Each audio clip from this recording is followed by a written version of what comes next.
Each person is going to introduce themselves. Each person tells a little bit about themselves, okay? You guys want to do it? Yes, let's do it. Because we don't know everybody, so we can't introduce. Okay? This one has a view. Yeah, I think she's going to be, Catherine, you sit here, she's the moderator. You're the moderator. So here. Oh, okay. You can be moderator too. Well, No, okay. we should sit, we all moderate. We can all moderate. Here, Catherine, sit here.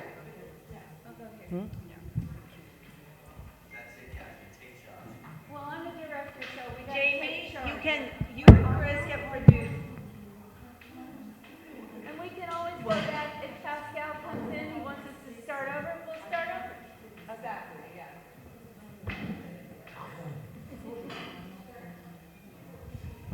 Okay, now we can. We're so excited to see you. Yeah.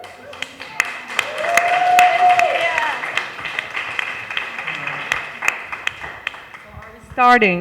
We're going to start, and then if he wants us to start over, we'll start over. Okay. Okay, so first.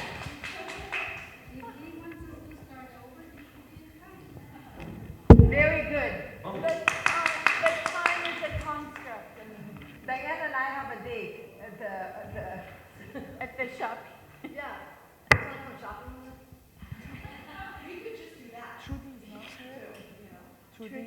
No, she's supposed to be in the. No, she is, okay, who we have here? We have Diane. I'm so sorry. This always happens like this, very spontaneous. But it's kind of good, you know, we keep it flowing. Okay, anybody got a joke? Yeah. What's your name again? She's gonna get it. Okay. Everybody could do their own introduction. Okay. So you are Catherine, and she is. Her name? That is Alina. Lina. Okay. Lina. Okay. Oh my gosh, let me write down her name. So we start. What do we do? Thank you. Huh? Thank you. Perfect. Okay. So we're starting the the most fun part of this festival are the forums, and always the one on the women's issues is the most fun of it. Last year, we speak about our issues, our own issues, we discuss, and so we empower each other with our presence. So I'm very, very happy to be here, and Trudy Styler is just here now with applause. So, yes, you were like wondering where you are. So, The boss. so I just spoke to yes, Pascal and it was like, so oh, no, yes. another 10 minutes. So here is Trudy Styler, who will be opening the forum this year. Trudy, please. Well, I am absolutely delighted to be back in Ischia for the 16th year. Whenever I come here, I'm always so encouraged by the people that I meet, especially, may I say, the women that I meet. And I think this year is the third year that we're doing this panel.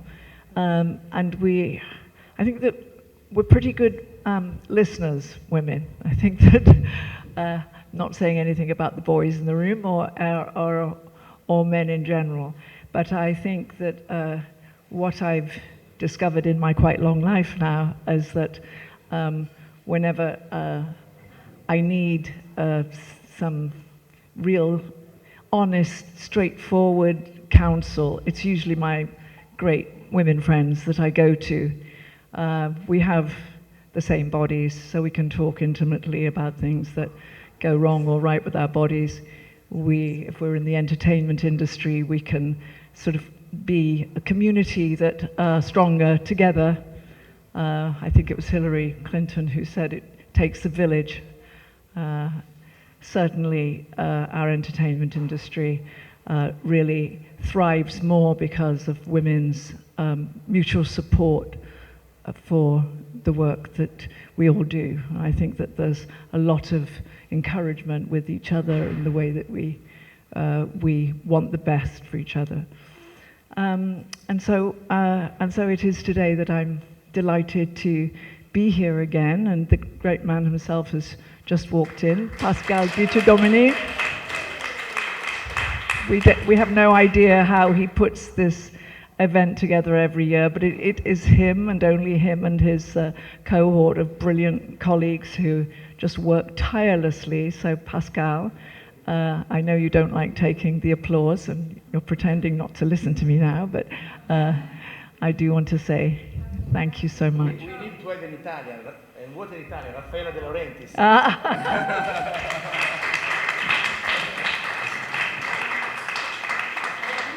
50 years. Oh my God, how many?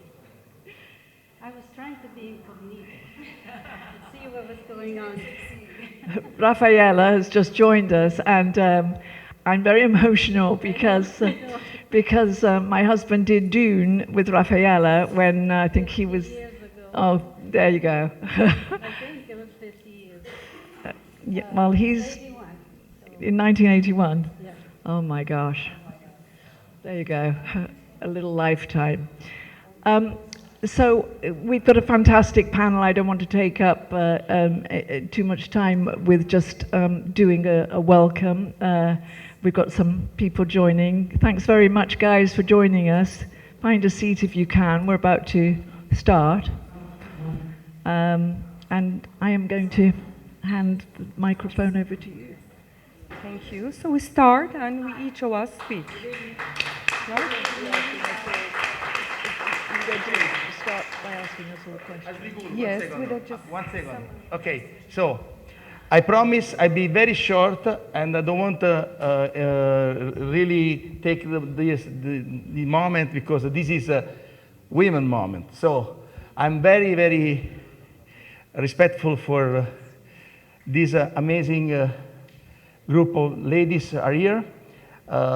Actually, this is the second year with the Presidentessa, my beloved Presidentessa Trudy. We make a big panel on women. So here we have the wonderful Paola Turci, who is an amazing singer, so very successful, very much loved. We have Raffaella De Laurentiis. When you hear the name De Laurentiis, you remember the one and only legendary Dino De Laurentiis, and she's as well as her father, a great producer. You know my heart, Trudy. Asli Gul is a fantastic journalist from Turkey, and she is really my dear friend. Lena Rocklin is becoming my sister. Sofia, Carson, and Diane Warren. Well, 12 years Diane for me is a dream, because she knows how much I love her, and we always meet days before the Oscar at Los Angeles, Italia. She always come, and we always hope that she can get the Oscar. And but you know, thank God that this year they gave the Oscar. So I felt the same way that I felt when was given the Oscar to my beloved first Presidentessa, Lina Vermeulen. So when I heard that you got the same award of Lina, Diane, I was really so happy. Then there is my sweetest friend in town, Clara McGregor, is growing up. Catherine Hardwicke, sorry, another incredible lady. What a wonderful director she is. And we have the privilege this year to show for the first time in Italy is a recent movie that was shot in Italy called Mafia Mamma with Toni Collette. I hope that Toni Collette can make it, and also there is my dear friend starring Monica Bellucci. Then I don't know your name. Magaja, and then sorry if nobody introduced me you before, because they don't think I am enough good to know you, so they didn't introduce me. But then I want to also say hello to Caterina, Milicchio, Nikita, Giulia. Then there are many other friends. I want to say, there is my wonderful, there is Ria from Greece, and I want to take the opportunity to say thank you to my wonderful group of ladies. Unfortunately, Antonella is not here, but really, Silvia. They are really, Sarah as well. In my office, the main part, the serious part of the office is women. And because I recognize that you are more serious, more trustful, and even sometimes more intelligent than so many men. So it's all my respect to you, and of course, I get out and I leave Asligul to set up everything. Grazie. Thank you, Pascal, and thank you, ladies. So I would like to just make a summary of where we are today in the world on women's issues, and then give the floor to each of our participants. Today, women and girls in many corners of the world are still facing issues, including, but not limited to, gender inequality, violence, lack of access to education and proper health care, and harmful practices such as female genital mutilation, compulsory hijab, and forced and early marriage. Statistics are staggering. According to the UN, women represent half of the world's population, yet they continue to face discrimination in various forms. Globally, 1 in 3 women experiences physical or sexual violence in her lifetime, often perpetrated by an intimate partner. Education and healthcare are fundamental rights that should be accessible to all individuals, regardless of their gender, but sadly, women and girls are disproportionately affected by this issue. Around the world, approximately 132 million girls are denied an education. This denial of opportunity causes more poverty, limits their potential, and hinders social progress. Moreover, lack of access to adequate health care poses serious threats to women's well-being, with maternal mortality rates remaining high in many developing regions. Every 2 minutes, a woman dies during pregnancy or childbirth, according to the latest estimates released in a report by the UN agencies. In addition to these challenges, hostile practices further impede women's empowerment. Female genital mutilation, a violation of human rights, affects millions of girls, subjecting them to physical and psychological harm. According to the World Health Organization, I don't want to bother you with all these statistics, but these are very important ones. That's why I just like to, inform and share with you. It is estimated that over 200 million girls and women alive today have undergone FGM in 31 countries across Africa, Middle East, and Asia, subjecting them to immense pain and lifelong consequences. In Iran, recently, women faced restrictive laws and societal norms that limit their rights and freedoms. The compulsory hijab law hampers women's autonomy and curtails their ability to express themselves. But despite the circumstances, Iranian women have never given up on their resilient fight for rights. We saw the latest example of their courageous stand in the Mahsa Amini protests, during which many were killed, injured, beaten, arrested, detained, and faced grave legal consequences. In Afghanistan, women have faced tremendous challenges, particularly under the Taliban regime, where they have endured systematic discrimination, violence, and limited access to education and health care. Yet they still do their best to defy the efforts of those who want to literally erase them from public life. So while these statistics and examples may be disheartening, it is essential to remember that women have always demonstrated an unparalleled ability to persevere, to overcome, and create positive change in the face of gender inequality, violence, discrimination, and other obstacles, many other obstacles. Women's resilience is crucial, as it not only empowers them individually, but also inspires and uplifts entire communities and societies. Women's resilience serves as a beacon of hope, illuminating the path towards a more equitable and just world. It is a reminder that when women are supported, when women are empowered and given equal opportunities, their resilience can unleash remarkable progress, transforming societies and shaping a brighter future and a better world for all of us. So today, I would like to start talking about resilience. Actually, it should be, I believe, the main topic here, the resilience in each of us, which sleeps, but when surviving an obstacle, surviving challenges, when the challenge is at its peak level and very intense, we all discover and explore our inner strength and the resilience which lies deep in us.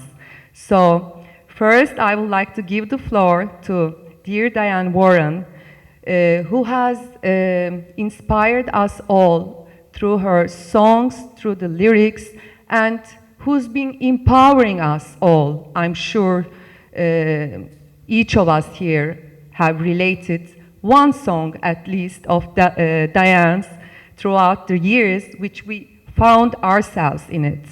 I did find myself in many of your songs, so I would like to give the floor to you now, Diane, and ask you what is to talk a little bit on resilience and what is resilience to you?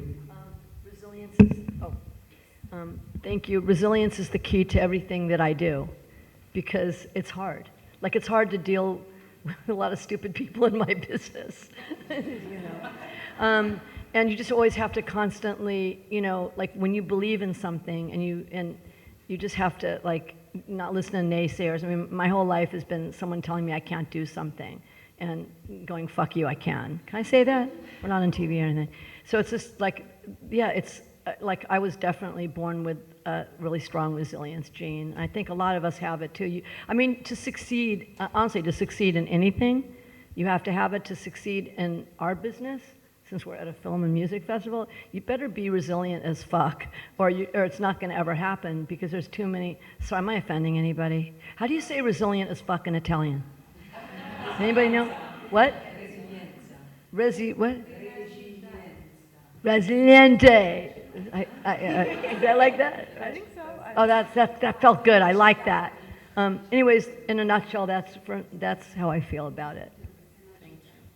So we could go on from here, and I could ask you the same question.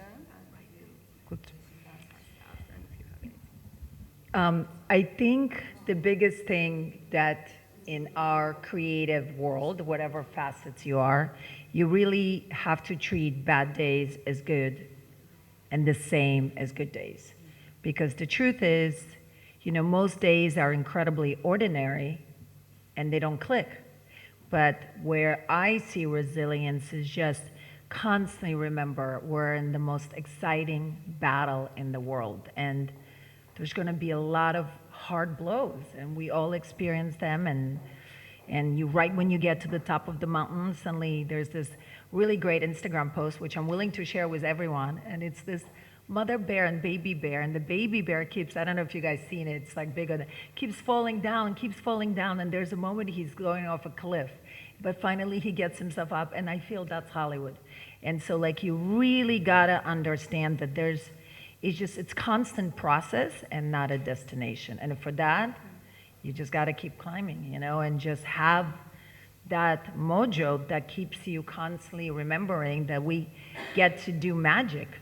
We get to be around magical, you know, I'm sitting here and I've known everyone for so long, and we're doing something together. We've known each other. I mean, so much history. And you come here and it's like we all get to be in this amazing high school in the senior class with this new amazing talent that's also freaking work their ass off to be like where they are. And it's just inspiring. Every day we get to be inspired.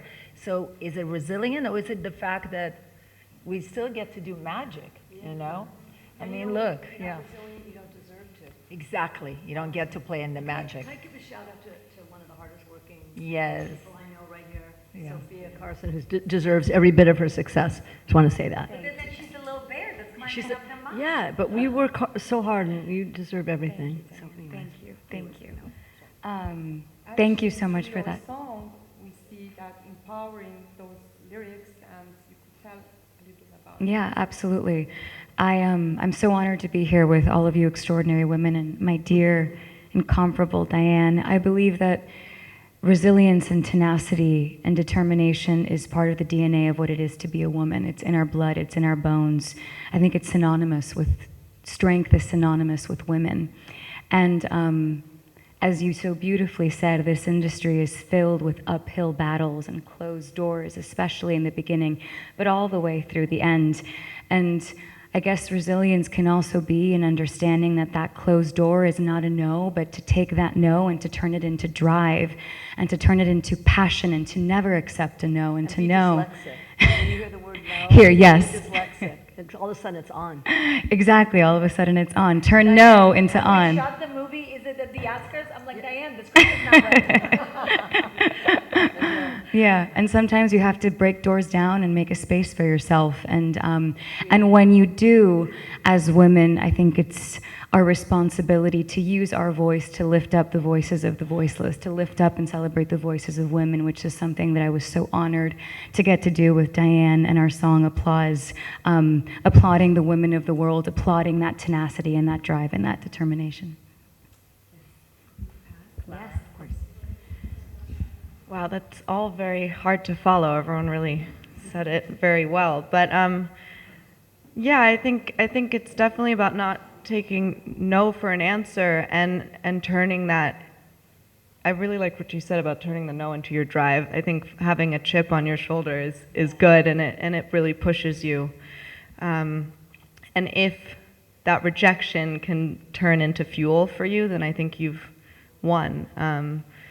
So to keep going, and also for us as women in this industry to take up the space that we deserve to be in and create more space for women and for our stories. So yeah.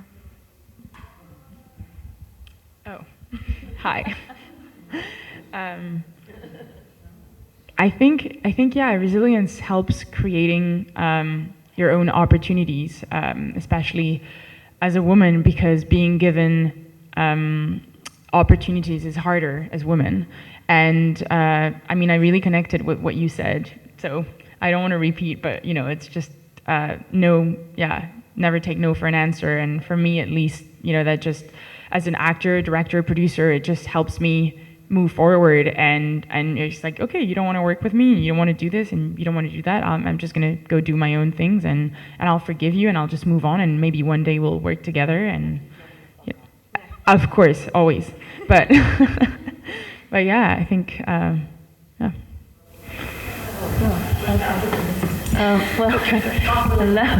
Hi. So what I think is everything that everybody said is beautiful and inspiring, and now we have to, as filmmakers, directors, writers, songwriters, producers, we have to take and show that female gaze to the world, you know, make more movies where we can about inspiring women from our perspective, you know, not a perspective of a guy necessarily, but, you know, the way we frame images of women and feel what is in the heart of women is important, and it's different than a man. So we love that there are all these new voices out here expressing, telling beautiful stories, you know, of different perspectives all around the world.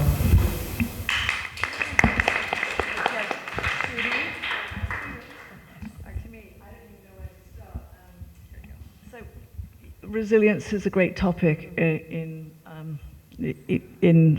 all manifestations of our lives.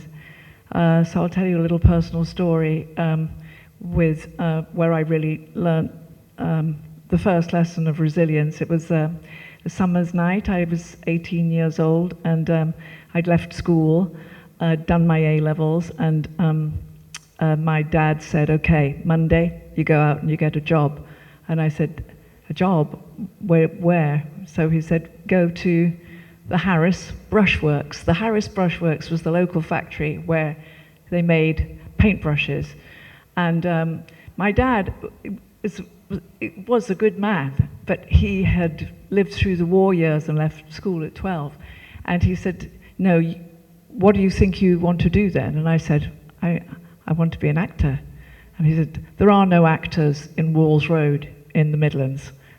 Nobody's an actor here. You need to get some money, you need to put bread on the table, you need to be able to look after yourself. And he wasn't wrong. That wasn't wrong, but stepping on my dream, which had been, I was lucky enough to pass an exam when I was 11 and go to like a higher education, so I learned French and I learned Latin and Greek, and I had this vision for myself that was not to work in a paintbrush factory.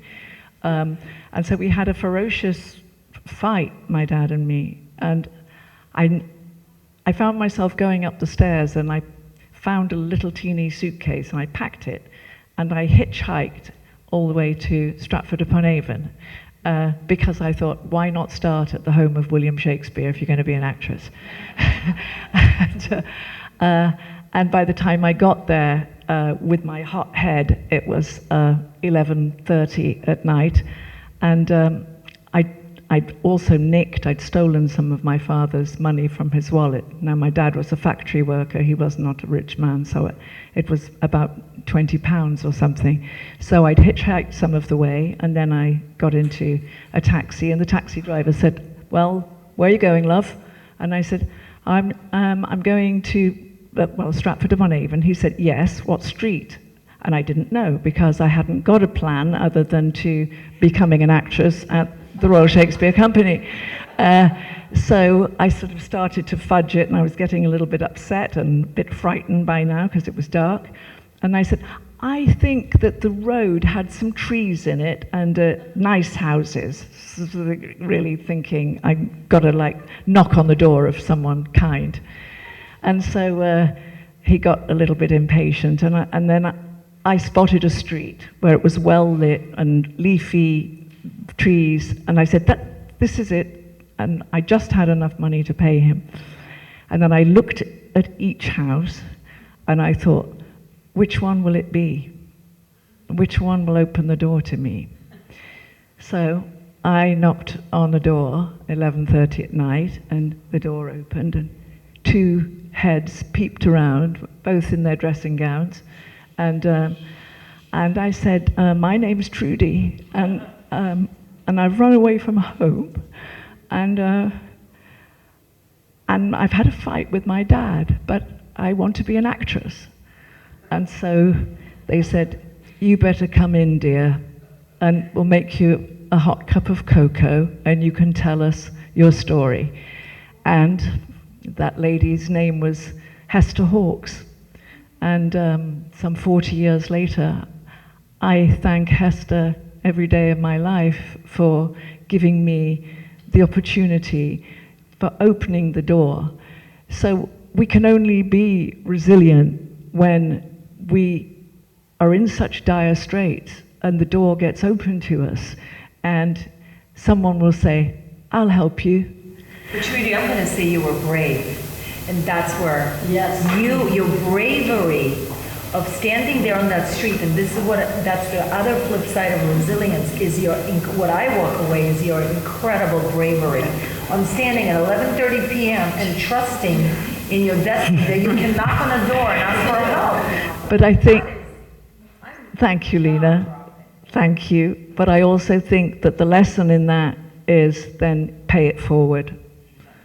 Right, that's my story.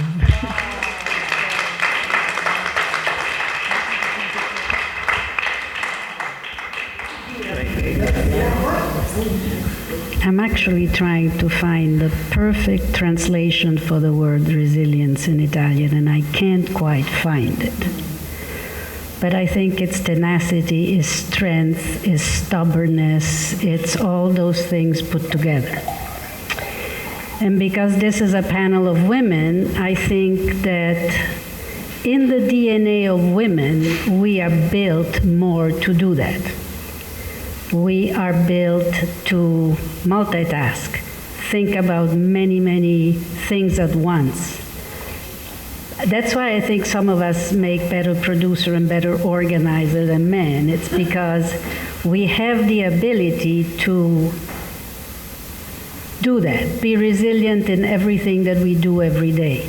I asked that question once to somebody, and I said, why is it that women can multitask and that women can do all these things that men seem, they have many other talents, they can do many other things, and somebody told me it comes from, obviously, motherhood, and the fact that in the cave days, men went out hunting, and they had to provide food, and they stayed out there with a bow and arrow or whatever they had, a stick or a stone, for hours, waiting for the prey to show.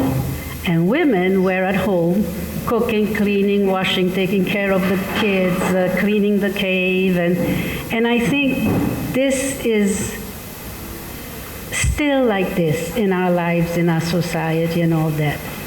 I, of course, have been resilient all my life, because when I started working, it was unheard of for a woman to do what I was doing, and we were there together. We were kids, right? And things have improved very much for women, but it's not only in work. I always wake up every morning and I think, God knows what this day will bring and how many problems we'll have to solve. And never give up.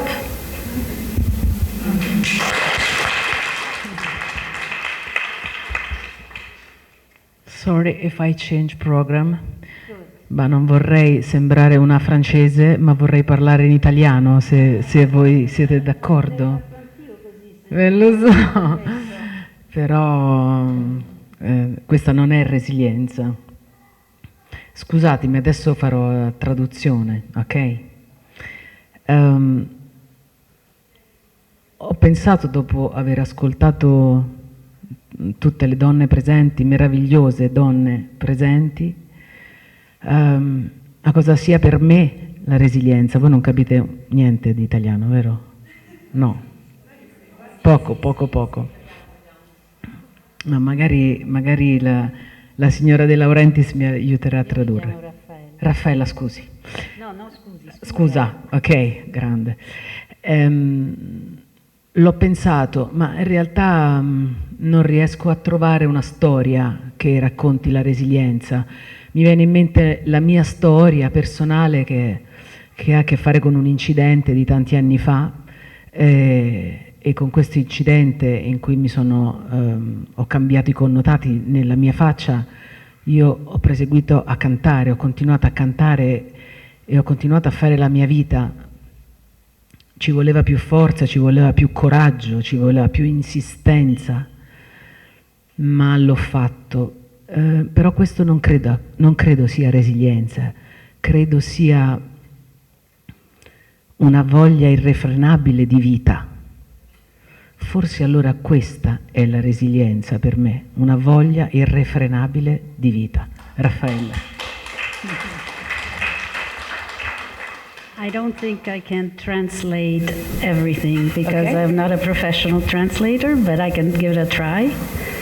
And what you said was that your personal story of resilience comes from an accident that you had when you were very young. Yeah. And that accident was incredibly difficult for you to overcome. And it left some marks on your face, but you weren't worried about going back on the stage and continuing to sing. And for you, that is a true story of strength and resilience that you relate to in your life. Maybe it's resilience. Maybe. I don't think it's resilience, but I think it's life. Want to live. I think. That's the most important part. I think is I'm starving to live, of life. Grazie. Sorry, I'm not French. Yes.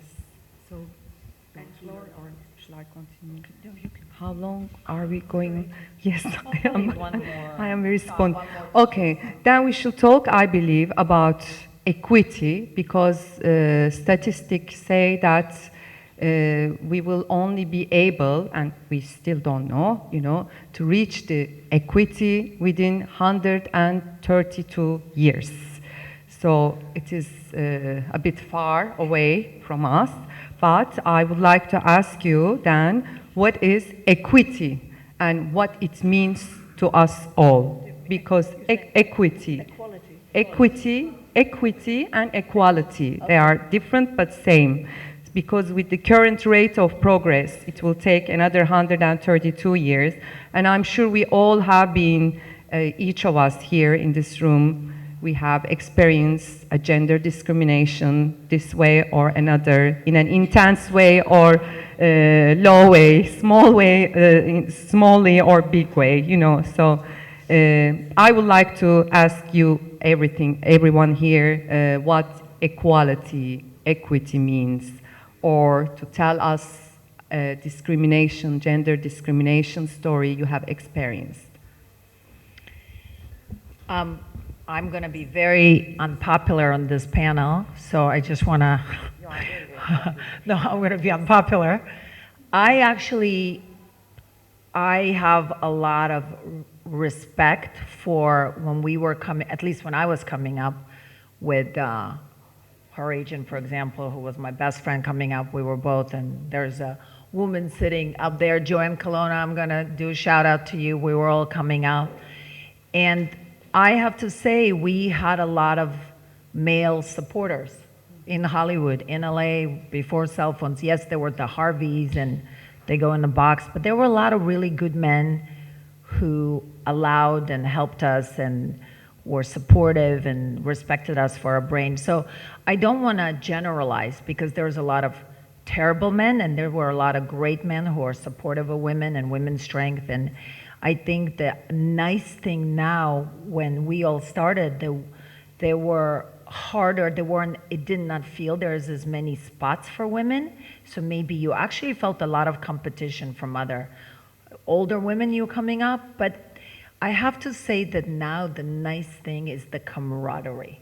Like, I feel like, I got lucky to be on a exchange with Trudy and her agent yesterday, because we were having another thing, and just like, I love that there's these amazing filmmakers and musicians. Clara yesterday introduced me her female director of the movie she just produced with a female, right? And this is the norm, when Catherine started, there was almost no one, Catherine, the reason it's like, I have to throw it to you, because you were our hero when we were starting, because you were doing it before anyone was doing it. When you did 13, and we did the whole journey on Twilight, it was just like, she was the rock star before the rock stars, No, I know, but to my generation, and then Diane, who's like, and it's just, and Trudy, and it's amazing that where I think the equality, even though in years it's 130 or whatever, but I believe cream always rises.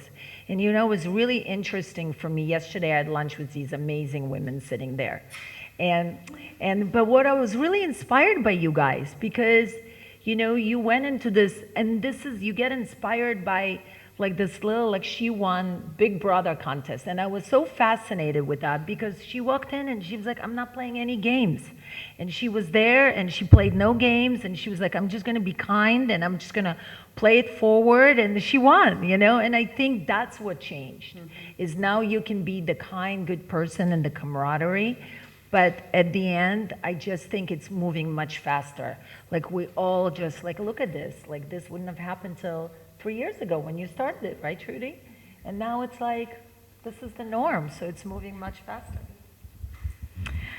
I guess I would like to start by saying thank you to all the women in this room and to all the women that came before us, because of you and because of them, we can be here today. We can be female actors and producers and writers and directors all at the same time, and that's a gift, that our voices are being celebrated and applauded and being portrayed as they should be in film and cinema. I remember 10 years ago when I first started, there was a big difference into what my role was in this industry as to what it is now, or what it could be, what was more expected of it. And I remember the songs that I was sent and the roles that I was sent and the scripts that I would read were written through a male gaze predominantly, or they were in some way derogatory towards women or objectified women. And I found that very difficult to accept. And yeah, so I told Diane this story. I was told by a record executive that if I did not wear less clothing or sing more about sex or curse more in my music, as a woman, I would never make it in the industry. Look at you now.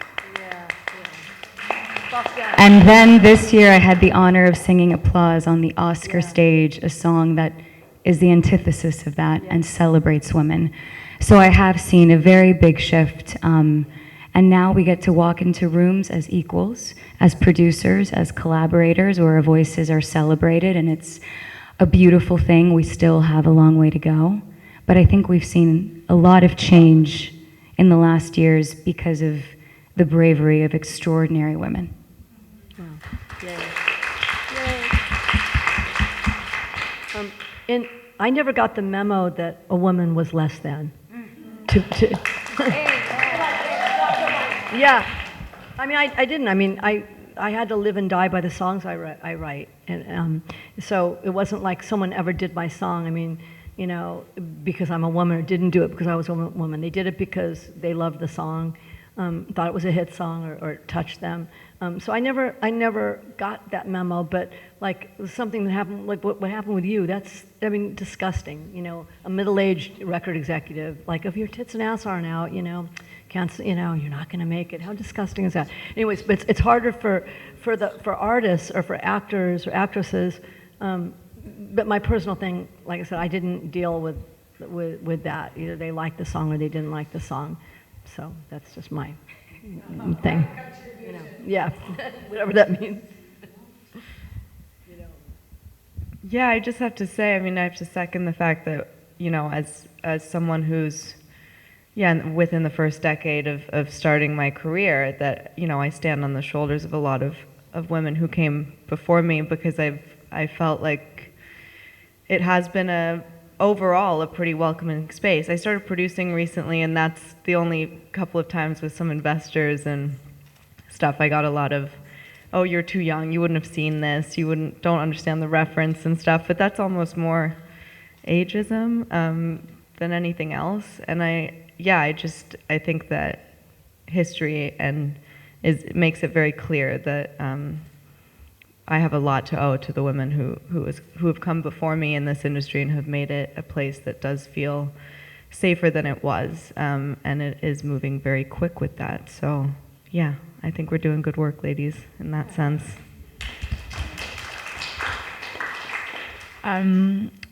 Yes, we are doing good work, and I think things have changed. Even like you were saying, I also started working professionally about 10 years ago, and even now we can see the difference with intimacy coaches, for example. And in France, I'm from France, that's not even a thing. We don't really have those yet.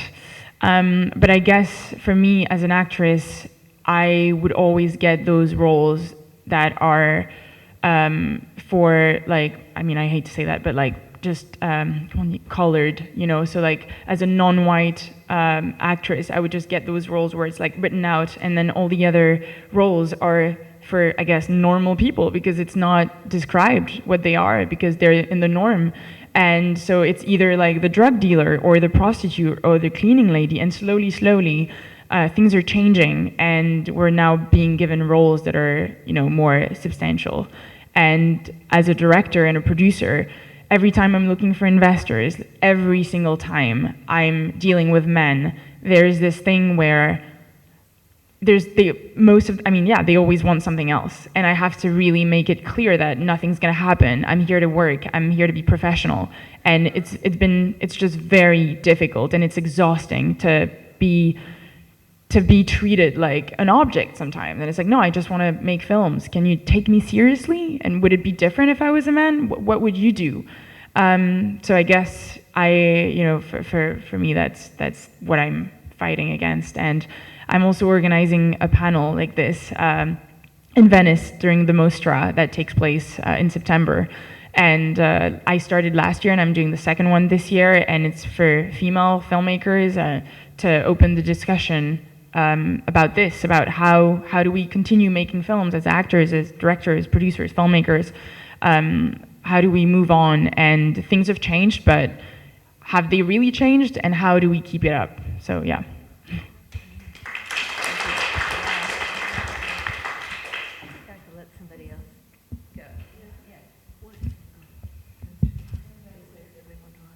Yes. So if you have from the audience any questions or any words to share on what we spoke here on resilience or on equality, discrimination, gender discrimination, would anyone like to take the floor? Please, welcome. Yes, please. How do you come there? Shall I? I guess kind of like what you were saying with the investors and dealing with that. I think that you deal with that in different levels and in different spaces, and that's something that I struggle with the most is like,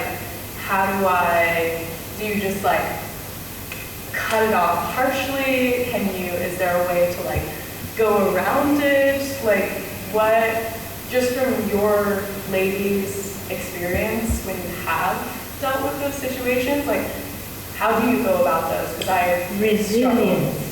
You just keep at it. Yes. Yes.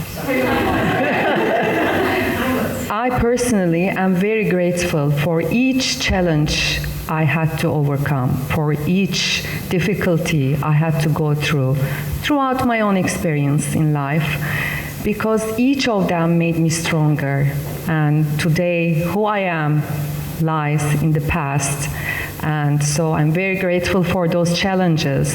And I embrace the ones who are going to come on the way to be stronger, because I love myself. First, we have to love ourselves, love life, as you said.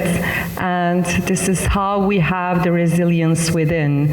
And then this is how we overcome anything in life. Then anything is a little parasite.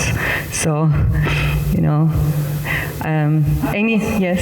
I would also say don't feel like you ever have to dance around. If the guy's trying to be creepy in your work, it's done. Like cut it off. Okay. I tend to want to dance around it because I want to make everyone comfortable around me before I make myself comfortable sometimes. I'm working against it, but like or it's done. I mean, they're the ones who will go down for that time. But also just come with authority. Like, the shop is not open for business, It's just all about how you kind of start the conversation. Don't just come off more from when your voice comes from here, from your gut, instead of from your throat. Yeah. I was doing a short film in LA 10 years ago, and this huge comedian that I met, I'm not going to mention his name because he's a friend. Please do.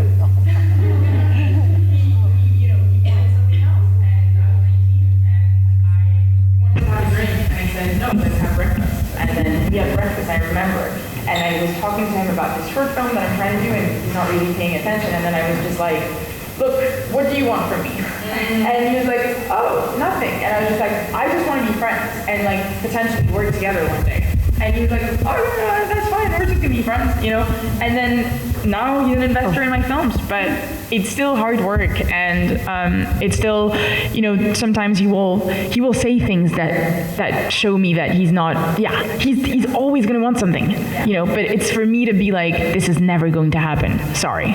But that would happen in a normal relationship. Yeah. With a guy that you know from a store. Yeah, absolutely. Yeah. It's just harder when you have a purpose, because in the store you can leave. If I want money to make a movie, then I think you do. It is, or whatever that is. It can be different in business, I think. But Come from the gut. Yeah. From the gut. He's strong. Yes. Thank you. Appreciate it. So thank you for the question. Are there any other?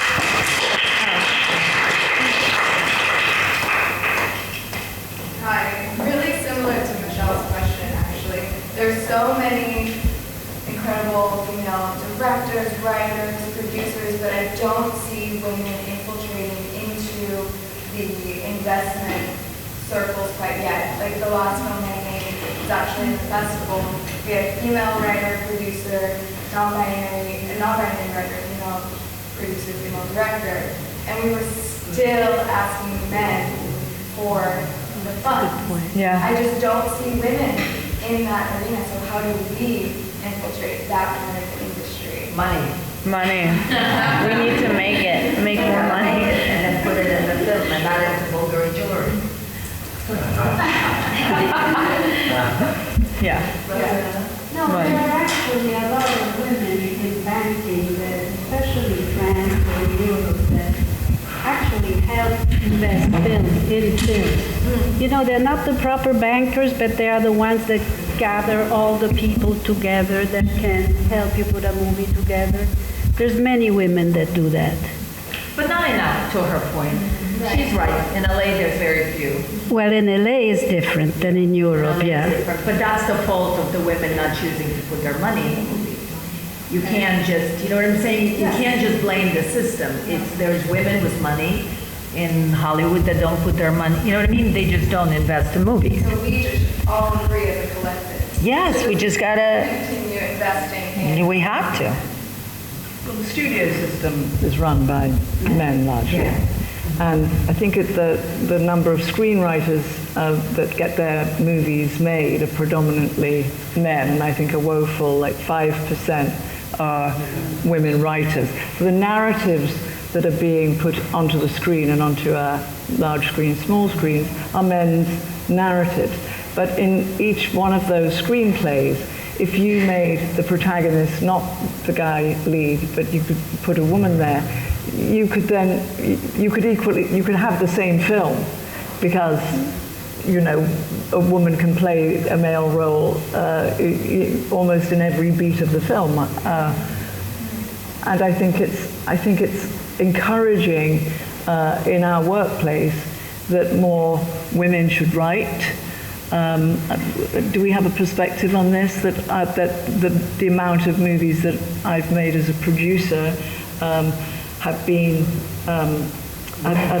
directed by men for a male protagonist. That's why Celine Rattray and myself 14 years ago created our company called Maven, which was really to push the dial on women in film and television. And this year we actually made a film with Maggie Betts, with Jamie Foxx and Tommy Lee Jones, and it's an African-American story, a race story about race. And we worked with Sally Al-Hosseini, who's an Egyptian director who did Swimmers. I don't know if you guys saw Swimmers on Netflix. And she directed a really great, strong LGBTQ story that we produced.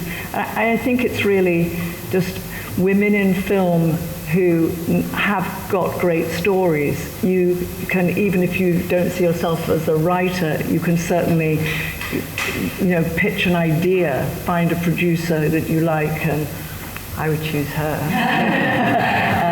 But there are a lot of women producers around, and where there are women producers, Celine and I find money from women and men alike. It doesn't matter, actually. The money is what matters, right? You want to get that. But I would like to say something, just because I think I'm the oldest one here. Because when I did Dune, I was 30, I think, and the movie at the time cost, I don't know, $20 million, which was incredibly amount of money at the time. But at the time when I did that movie, there was no woman producer that had ever made a movie that the budget was over $5 million. And immediately after that happened, I was asked by all these groups, women's group, to try and join these groups of women. And for years and years and years, and you're going to get all very upset, I said, no. I do not want to be judged. I don't want people to judge my work because I'm a woman. I want people to judge my work because of my work. Yeah.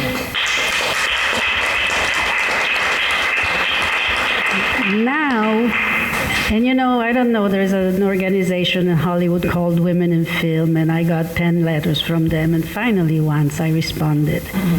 And I said, no, I'm not joining this organization. I want to be a producer. I don't want to be a woman producer. They don't say that with male. They don't say male. Exactly. Exactly. There is no male producer organization, right? There is now a producer organization. But so now, of course, there's so many more people that it's okay to be part of a group of women or a group of peers that do the same job. But back then, I really fought against it because I didn't want to be pigeonholed. I think the beauty of today is that we are now no longer, you were one of the first women directors that made big movies, right? But before that, you were one of the best production designers, nobody knows this, but in the world. And an architect before. Thank you. Well,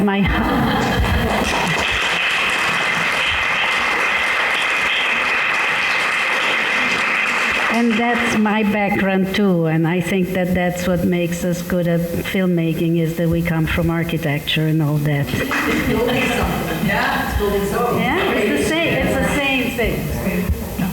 So, any more questions or yes, please?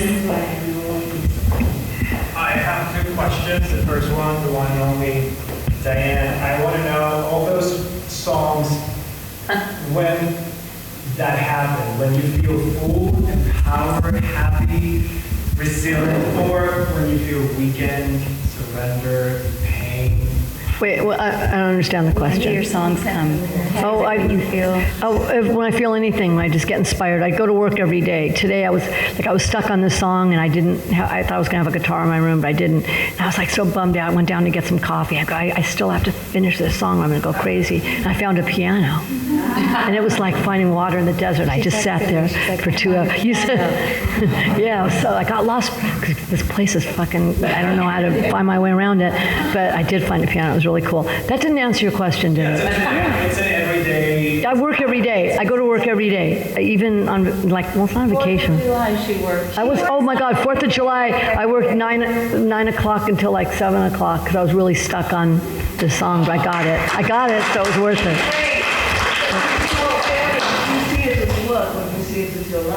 Oh, it's breathing. It's breathing to me. If I can't do it, I die. I would die. I always say don't do something unless you die if you couldn't do it.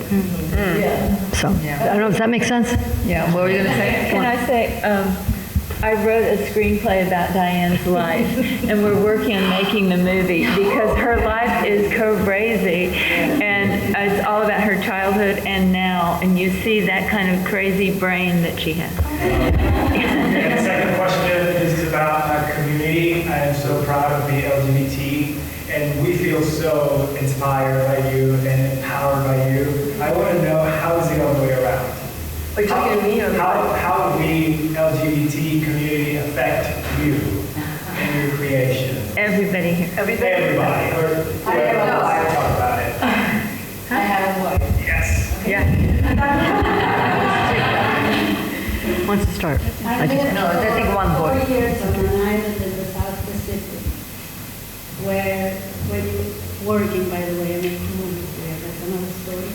When you ask a local mom how many kids she had, she said, "Oh, I have 6. I have 2 boys, 2 girls, and 2 bebés." Bebés is what they call the children that they're really not sure, right?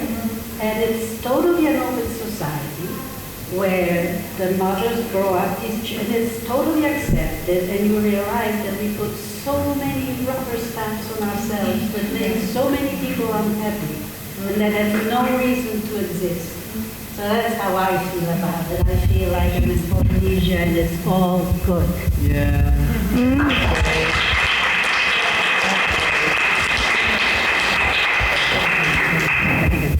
Thank you. So, one last question. Yes? Please. I'm sorry, I'm so tired because I have 2 hours. I hope to speak correct. Okay? So. Not really good, sono I tried. Okay. I want to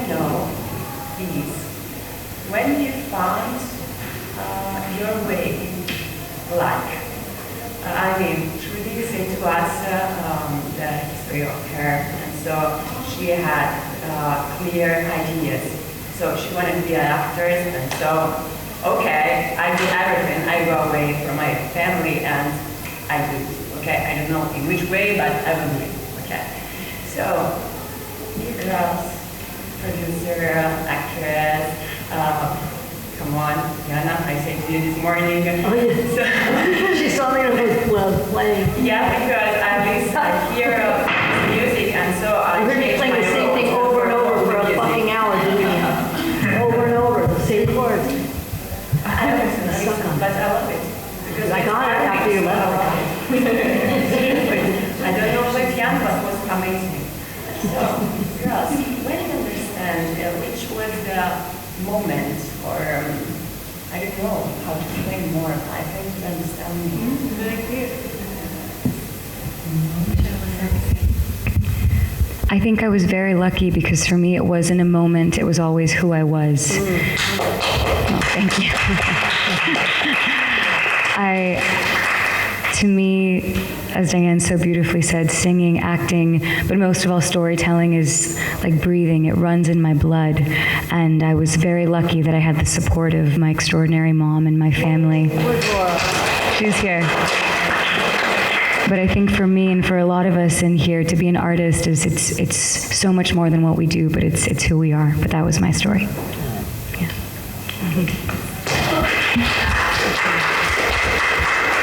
Anyone else? This is the last question. So, who wants to talk? Yes, please. I will try again. English, but I'm an actress, and I know why I want to do this job, but sometimes I just feel like, okay, I need to be, to achieve the goal I want, I need to write, I need to produce, I need to direct, I need to have money, I need to do all these things. But what I want is like to interpret, it's like to act, because to use my emotion to touch people, that's what I really want. But I'm like, okay, the script, I have how to say that? Because of discrimination and all that stuff, I'm like, this is not powerful enough to touch people. And I'm like, okay, so I need to write. But I'm not a writer, and that's not my first, and I'm like, okay, maybe I need to direct, or so maybe I need to have the money to produce people to direct. You feel exactly like we all feel. Yes. But I can't do anything, I can't do everything. I need to focus to be like really great in one field and then spread Make a community of other people that, that's why he's a good writer. I have to say, like, I really just want to be an actor. That's what I love to do, but I think that we are in a time where it's hard to weigh down with the phone brain, and so I would, create your own world. And I found my producing partner, I found a friend with the same interests as me, and the minute I was working with someone else, all of a sudden it's like all the noise in my head died down. I had responsibility to her and her to me. And so that's when we started holding each other accountable, and we would sit down and just when there was no work happening, no calls, we would just create meetings. We'd sit down, send some emails, try to make something happen.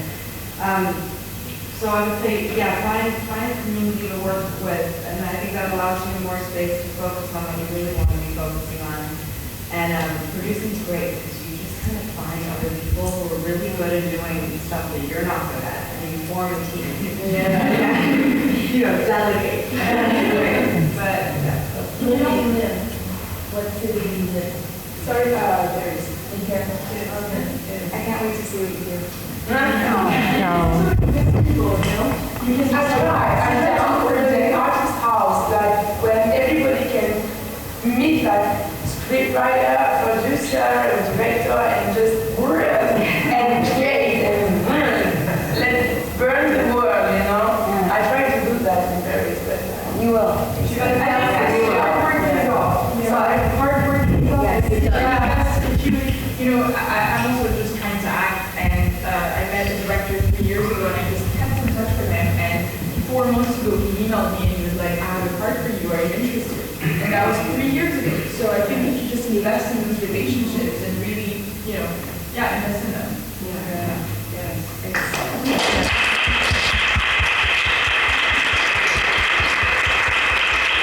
So, just like in Diane's and Sofia's song, I've noted it here, some lyrics. Let's recognize who we are. Yes, sometimes it's hard, it's so very, very hard, but we shine and we will keep shining, and let's realize how far we've come because we are bold, we are bad, and and most importantly, we are strong and very strong. So let's give ourselves an applause and close this session.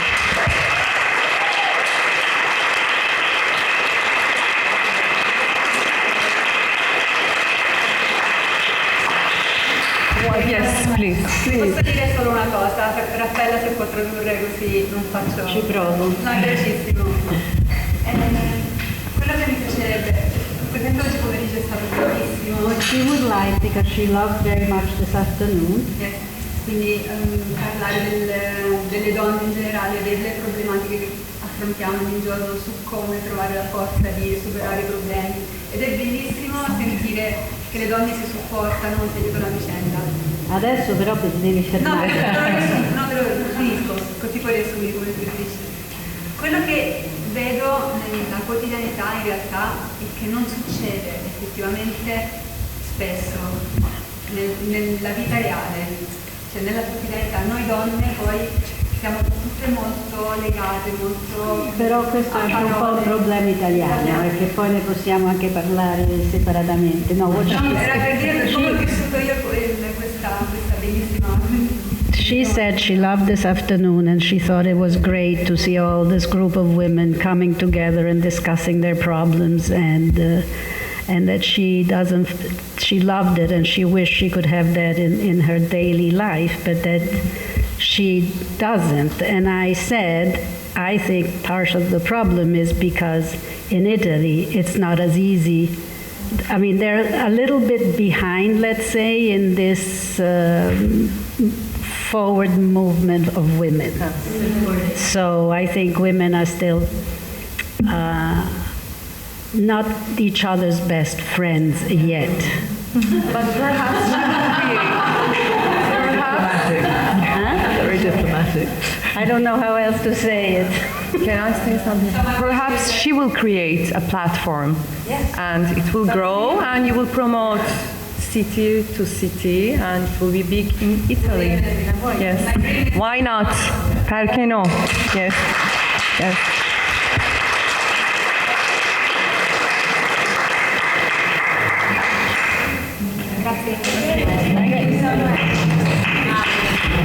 Thanks very much, guys. Thank you very much for coming along today and listening.